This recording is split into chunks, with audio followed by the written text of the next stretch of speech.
This is Anarchast.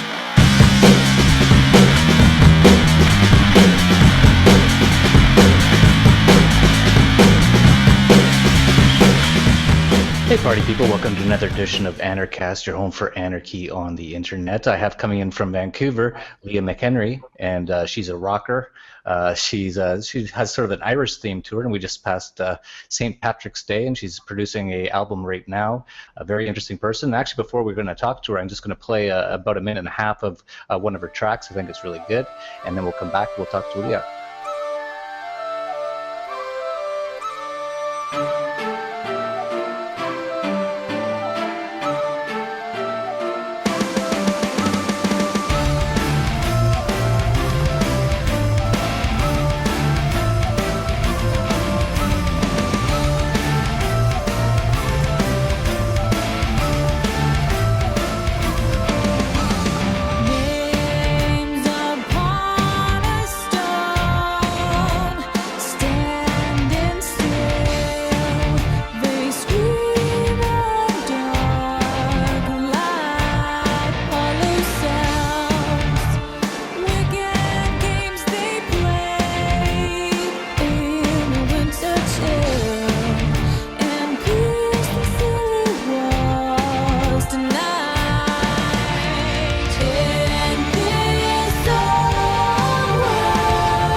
Yeah, so as you can see, it's a very interesting style, and she's got a whole bunch of music. You can check it out on the internet. We'll be talking all about that later. But the first thing I always ask Leah is, how did you become an anarchist? I'm sure, like a lot of people you interview, I don't really like the whole label thing. I've seen that quite a few times. And I definitely would consider myself a libertarian, that's for sure. Over the past few years, it's really exciting seeing the movement grow, especially among people my age and the millennials and that whole group of people. So that's very encouraging to me. And the way I became a libertarian and just like a liberty lover person probably was through my Christian upbringing and just through the study of the Bible and just through the whole Ten Commandments, and it presupposes private property, like, you know, that you shouldn't steal. You know, that presupposes that there is property that you own that it does not belong to anybody else. So through that understanding and just in my continued studies of that, I just realized that's a universal quality that most people want. They want private property. They want freedom and liberty to live their lives without some kind of intruding government overshadowing them. So. Yeah, it's kind of funny because you say a lot of people want that, but by their actions through participating in the political process, they're really saying that they don't truly believe that, because if they did, they wouldn't want any sort of government whatsoever. And you also brought up that you don't like necessarily the label of anarchist, you prefer to call yourself a libertarian. Actually, one of our past Anarchast guests, two-time guest, Adam Kokesh, actually says that that is actually the real word that we are as libertarians, because we believe in liberty, and he thinks that anyone who believes in any form of government whatsoever, which is not voluntary, isn't a true libertarian. And thirdly, another two-time past Anarchast guest, Paul Rosenberg, has brought up many times that he thinks Christianity and anarchy are very tied. He thinks the foundations of Christianity were based on libertarian ideals. Do unto others as you want them to do unto you. Don't steal, don't rob, don't kill. These are all very libertarian ideals, and unfortunately that's sort of changed over time. Are you still quite involved in the Christianity? Have you seen how it's all been kind of skewed now to different things? Yeah, no, I'm definitely still solid in my beliefs, and even more so the more I study, even just biblical law and what God wanted for His people and for all of humanity. Liberty is central to the Christian belief and the way of life.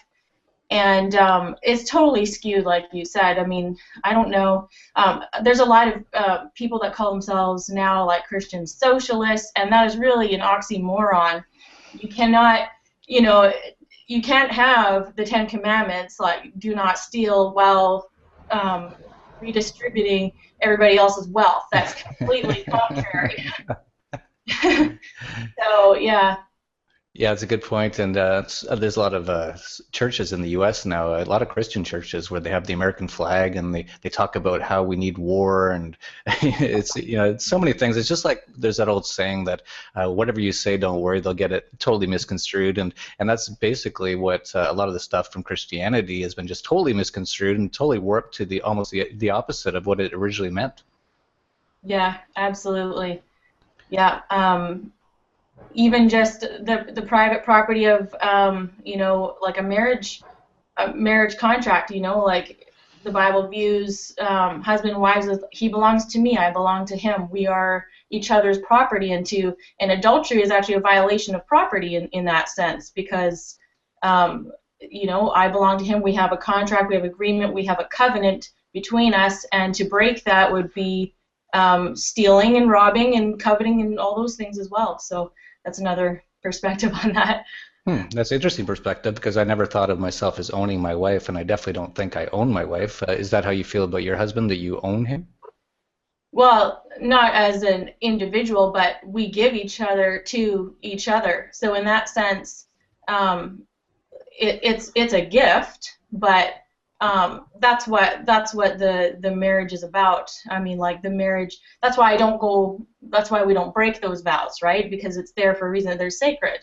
So I don't own him in the sense where you think of the state owning, where they try to impose it that way. It's a mutual consent, and it's of it's a different caliber than what we're talking about when you're talking about like state trying to own people. It's not the same thing.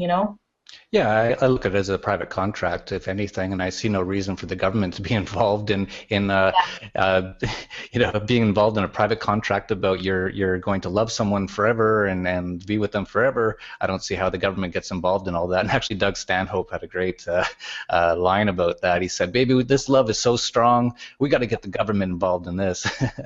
Yeah, yeah, I definitely agree. I mean, yeah, when they start saying what's legal, what's not legal, it's not their jurisdiction. It is not the jurisdiction of the government to be meddling in personal affairs of things. That's like them saying I can't drink, this brand of wine or something. It's a personal lifestyle decision that they don't have the right to be involved in. So I think it's a religious issue, and I think it's a personal issue, and I think it's a bunch of other issues, but not the government.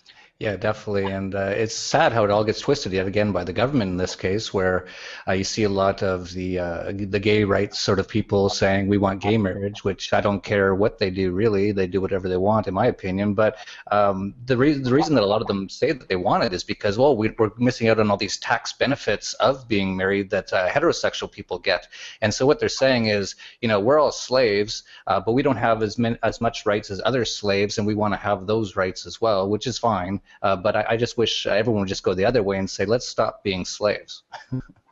Yeah, exactly. And I mean, there would be a lot more liberties in doing that. They don't even realize that they're just anyone of any just even belief system at all, that when you're asking the government to be involved, what you're asking for is control, and you're asking for you're asking for control for it to swing in your direction, but that can easily be swung against you any given day.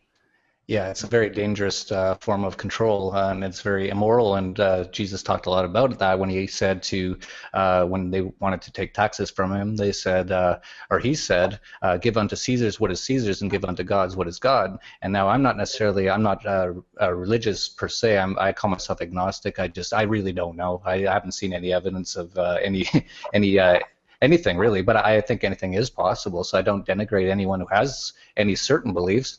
I think there's no way of knowing, and if you know that, great. And if, as long as you don't uh, impose your views on me, or use violence against me, I have no problem with any other person. So it's really interesting though how so much of this did tie back to what Jesus was talking about, and now you see people talking about wanting government and things like that when they believe in Jesus. And even Jesus, I don't know how much you've studied or anything, but I've heard that he really didn't even believe in organized religion too much.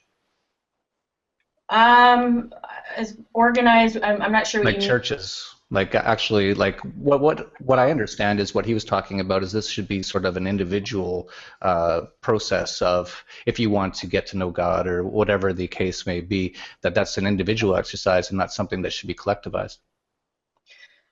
It is individual. I think what they're probably referring to is that he did away with the whole the temple, and now believers are the temple. So God lives in us as people. Our beliefs. He sent His Spirit to live in and through His people to accomplish His works. And so the temple itself was done away with. So it's not that it's disorganized religion. It's still organized, but it's just it manifests in a different way since his death, resurrection, and ascension. So, and as for the whole give to Caesar thing, there's a lot of great people that I'm friends with, who authors and such, who have done an amazing job explaining what he meant by that. That really puzzled people, and people try to use that. And they twist it out of context to say that, see, Jesus said, pay your taxes, that we owe the government this stuff. And that's not what he was saying. He said, give to Caesar what belongs to Caesar, but give to God what belongs to God. But God owns everything. If he created the world, that means he owns it all. So Caesar is not subject to just Caesar. He is also subject to God. He has to answer to him. So ultimately, the whole tax thing, that is completely misconstrued. And if I don't know if you're interested in learning what he meant by that, I have some really good author friends who have written extensively on that from a libertarian perspective. Oh, that's interesting. Yeah, Yeah. if you want to talk about that, or if you want to send me those links, we'll put those down below. That'd be interesting. And yeah, Caesar, all of them were all pricks. So for typical tyrants. It's so Yeah. funny that it was only 2,000 years ago, which isn't a long time in the grand scheme of things, as far as we know, unless you think the world's 6,000 years old, which some people believe. But there seems to be some evidence it's a little older than that.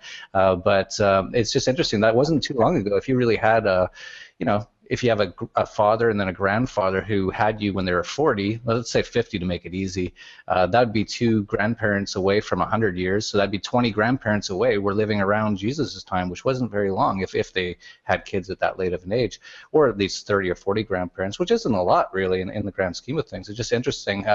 It seems so long ago, but at the same time, it wasn't really all that long ago. But let's get into a different topic. You're big into music, and really interesting style of music too, and I know you're working on an album right now. Why don't you tell us about how you got into music and what you're doing, and what you're doing with your upcoming works? Yeah, thank you. I've been a songwriter for years, but primarily my first career is a stay-at-home mom, and we're homeschoolers, and I've got 4 children, and so that's my first career, number one. And then my second career, I say career because that's what I dedicate my time to, my life to primarily.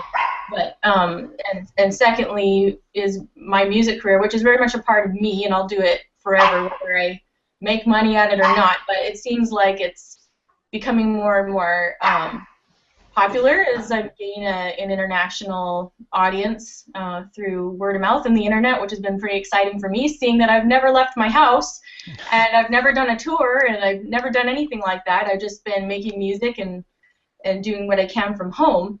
And so yeah, I've got I released my first full-length album in, I think it was 2012, I think. And then last fall, I released a 5-song EP called Otherworld, and now I am doing a crowdfunding campaign to create my third full length. I didn't want to do another EP. I want to do a like 13, 14 songs or something like that. So my vibe is kind of symphonic metal with a little bit of Celtic stuff mixed in, a little folklore. It's pretty fun, and I'm really excited because this time, like, I always hire out for my musicians because I'm not a touring artist at the moment. So this time around, I have 2 members from a band called Delane playing in my for my album. So the guitarist and their drummer, and then for any metal fans listening, the bassist from another popular band in Europe. They've been around for years, called Blind Guardian.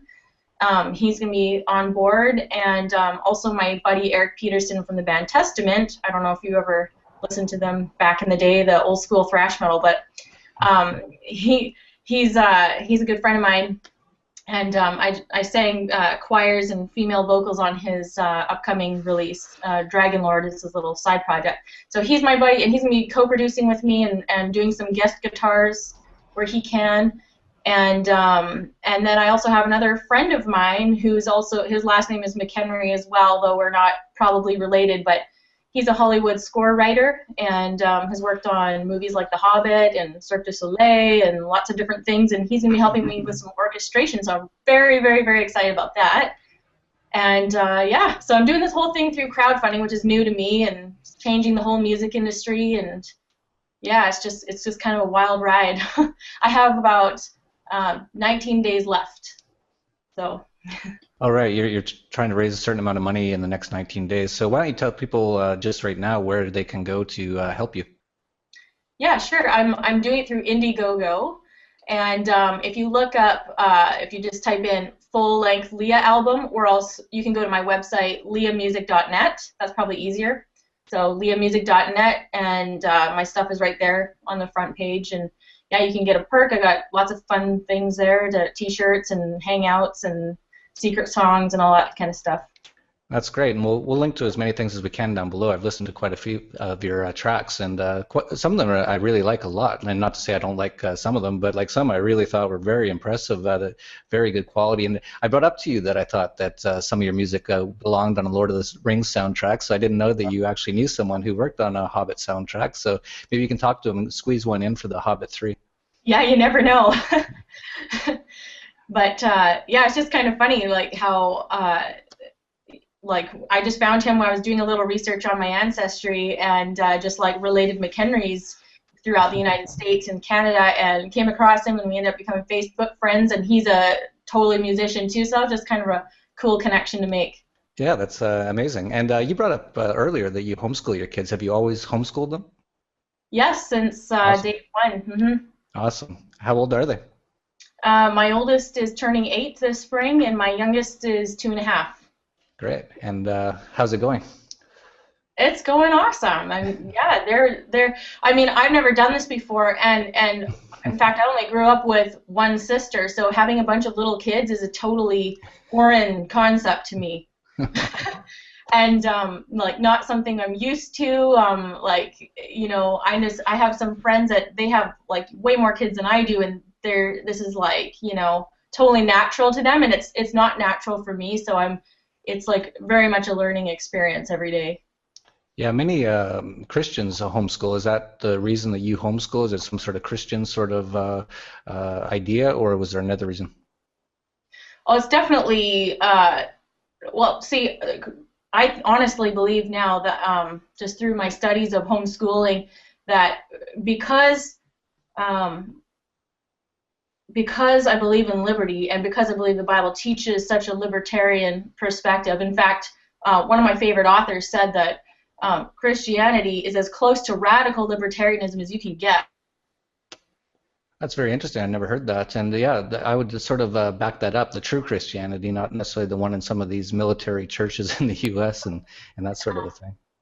Yeah, and And the Bible clearly teaches that parents have the role of education, and not that you can't hire out different things, music lessons or whatever. That's fine, but it's not the government's role to educate, and that's very clear through reading through the Bible. If you ever get a chance to do that, there's lots of different places where education, they equate education with training, like programming your mind, and it actually says whoever that a student is not above his teacher, and that whoever teaches a student, that student will be like his teacher. And so I do not want my kids to think the way the government thinks. I don't want them thinking and being brainwashed to believe what their propaganda, and they have a serious agenda. So yes, it is through my Christian beliefs that I believe that that education is for the parents and the child, and it is not the role of the government. Yeah, absolutely. To be involved in that. I've never done this before either. I have 2 kids now, and it's quite wild, and it really makes you think about things. And I had never really thought about it too much, except for I did know that I always hated public indoctrination camps, the schools. I found it a complete waste of time. I was always trying to find ways to get away from it and actually learn things I wanted to learn instead of being forced to learn things I didn't want to learn for 12 years, sitting 8 hours a day in a chair and being obedient. And if you ever say anything interesting or creative, they put you on drugs and all that kind of stuff. So yeah, it's very important, in my opinion, that more people start to take their own children's education, and I don't even like to use that word because, as you pointed out, it's almost like training, but actually to turn them over to the state. Vladimir Lenin said that if you give my child, give me your child for 4 years, the seed I plant will never be uprooted. And now they have it for 12, and then even 16 or 20 if you get your master's degree in whatever you do. And yeah, you can just see the effects of it. It really just destroys children. It's not anything good. There's nothing positive about public education. I personally mostly almost unschool my children, and they are the smartest kids I know. My son speaks German, Spanish, English. He wants to learn Chinese. He's 9 years old, and it's because he wants to learn. And when kids want to learn something, they learn it in no time, in a day or two. If they don't want to learn something, they'll never learn it. And I was similar to that because, of course, I was forced into these public indoctrination camps, and I really didn't like math when they were trying to teach me math. I just had no interest in it. I'm more of a word person. I'm that other side of the brain. I forget which side it is, but I'm more of the word side than the math side.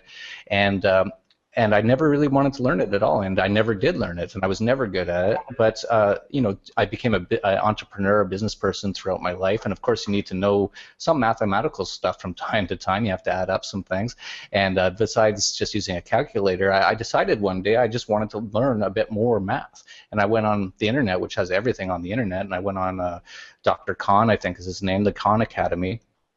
Yeah, and everything you want to know about math's on there. And when I wanted to learn, it was so easy. But when you force someone to learn something, it's just not going to happen very easily. You can try to, but it's really not a good thing. So yeah, I totally agree with that sort of that Christian side of things, of actually not putting your kids into a public government school. And you brought up that governments are it's not a good thing. Well, I think it's a completely evil thing. I think when you look back at the Bible and all those sort of things, you look at the mark of the beast and how this is all happening now, and it's all collectivism. I think a lot of what they were talking about was this collectivist idea of violence, having this violent authority over people, is the beast, in my opinion. Yeah, when it comes to eschatology, which is the study of last things, I've done a little research, but again, I have a lot of author friends who've done extensive research. But you're right, there is definitely a collective aspect to it. I personally take the view that the events that happened in the book of Revelation applied to the first century Christians at the time of the writing, and that most of the things already took place, though they apply kind of in broadly to everybody who reads it. And so, but there is a ton of warning of centralization. In fact, the Tower of Babel, centralization is nothing new, and it goes back to the Tower of Babel, where everybody was trying to centralize. In fact, they all spoke one language, and we're trying to build this tower to usurp God, and they were working away at it. When God came down and said, "No, this isn't going to happen. I'm going to scatter you," and He did, and scattered them, confused their languages, and all of that. So throughout the Bible, this is a repeat theme. You will not centralize, and I don't believe that He'll allow it to happen like to the extent that they want it to. They keep trying, but they will not succeed. So, and that's actually something I'm going to be writing about in my new songs. Is a lot of there's for people who know me, they will see some anti-tyrannical flavors in my songs about decentralization and just different things. And just think of Lord of the Rings. What do they want? The evil powers want to centralize. They want to control the world. They want to rule over all. And little humble Frodo comes around and is just, you know, who is he, right? He's just some little hobbit, and just completely throws a wrench in the whole thing, and it wasn't through numbers. You know, the decentralization of the whole thing didn't happen through numbers. It happened through dedication and through the minority just being faithful to stay true to what they know. Yeah, the J.R.R. Tolkien, who wrote the Hobbit and Lord of the Rings, he said he was an anarchist, and really the whole book, once you read it from the anarchist perspective, it makes. When I was younger, that was the first real book I read was The Hobbit when I was probably about 12. Like the real first like good book, not like a fairy tale or something, like a real book, a fiction book. And then I went on to read The Lord of the Rings, and I read it twice in a row, and that book's like, I don't know, thousands of pages, but I was just enthralled with it. But I didn't have these necessary understandings of liberty and anarchy back then, so I just sort of looked at it as this, you know, fiction novel, and it was really exciting and interesting. And I was always, of course, cheering for the good guys who were the anarchists who didn't want, you know, and I was always cheering against the bad guys who wanted one ring of power, one world government, that sort of a thing. And but I didn't really realize until a few years ago what it was really talking about. And when you go back and read it or watch it again, you really see all of those themes. Like the Shire was a completely anarchic place. People were smoking pipeweed, setting off fireworks. There was a mayor, but he didn't do anything at all. And they were just really just enjoying themselves. And then, of course, the Black Riders come in and they want to take control and burn everything and make everyone do what they want them to do. And that was the whole struggle. And you know, there were so many beautiful moments in that book or movie. I talk about the movie now because I haven't read the book in years, but I've watched the movie over and over again because I love it so much.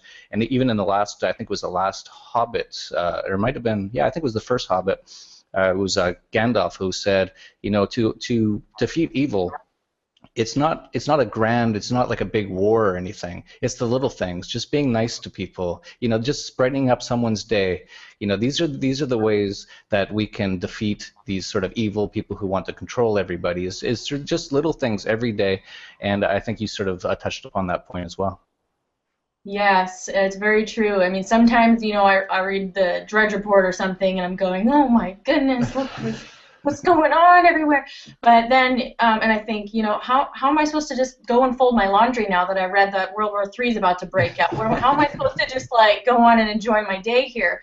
And then I realize that, for one, God is in control of these things, and I really do believe that, and that nothing happens that is out of His reach, and He has a grand design in all of this, and they're not going to win. They may get a few like little steps along the way, but they're not going to win. And secondly, yes, folding my laundry is going to make a difference because my children will see that I'm dedicated to their well-being and dedicated to their care and dedicated to them as people, and they're going to go out and they're going to vote and they're going to marry certain people and they're going to do business and they're going to be going on in the affairs of their lives and they're going to be changing the world. So yes, doing my laundry after I read Bad News on the Drudge is going to change the world, believe it or not.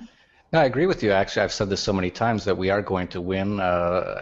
Peaceful people are going to inherit the earth, which I think they said in the Bible. They called them meek, but I think that could almost describe anarchists. We don't initiate violence against other people, and I think we will. And I don't know if it was necessarily God's will. I don't know, or what it is. But I think humanity. I have a great belief in humanity. I think all people have some goodness inside of them, and most of the people who turn really bad, they usually have a lot of bad things happen to them from other people, and a lot of the times it's government and police and all those sort of things, and then public schools.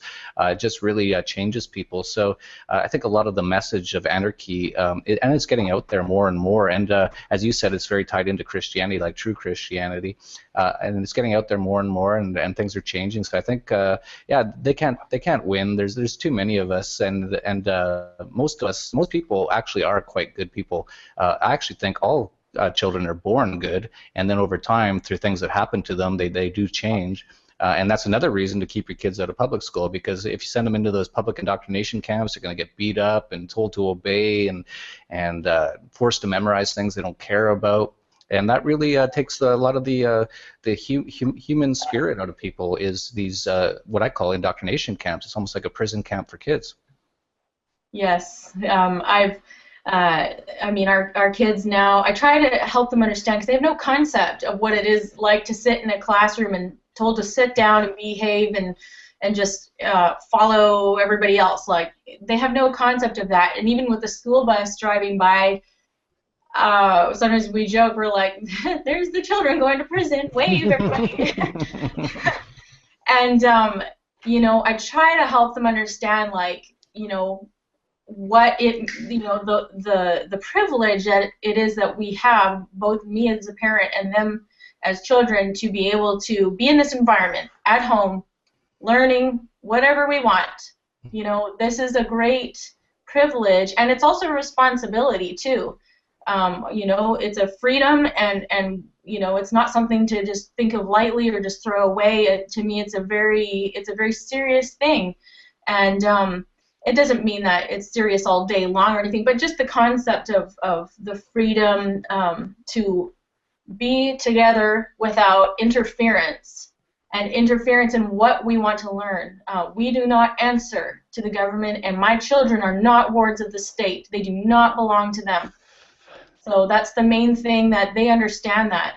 They understand already that role, that government has overstepped its boundaries, and that they don't have any say whatsoever in their education or what they're learning or who they should become. That is not a part of our lives in that way. And I'm not saying that there's never any role whatsoever. I'm not you know, maybe as extreme as some, but it is way out of hand what we have right now. We can all agree on that. Oh, absolutely. It's crazy. This is the worst, the most enslaved humanity's been in history, by far. People don't look, unfortunately, because they've been trained in indoctrination camps that taxes are your social duty, it's your contract, your social contract, and they've been indoctrinated for so long they don't even see that they are enslaved, and that actually is the most dangerous form of enslavement, of course, because people don't even try to escape it because they think they're free. It's really unfortunate, but I'm really glad to hear you raising 4 little libertarian anarchists there, and it's going to make the world a better place, at least in a small way, and maybe a big way. Who knows what they end up doing with their lives? But it's great, and I'm doing the same down here in Mexico, and we're running a little long here, so I'm going to let you go unless you have anything else you'd like to talk about. No, it was a pleasure talking with you. I hope we get to again. Yeah. Yeah, I'll be up in Vancouver in June if you're around, and that's where you are. I don't know if I mentioned that. And so, yeah, that's it from Anarchast, your home for anarchy on the internet. Peace, love, and anarchy.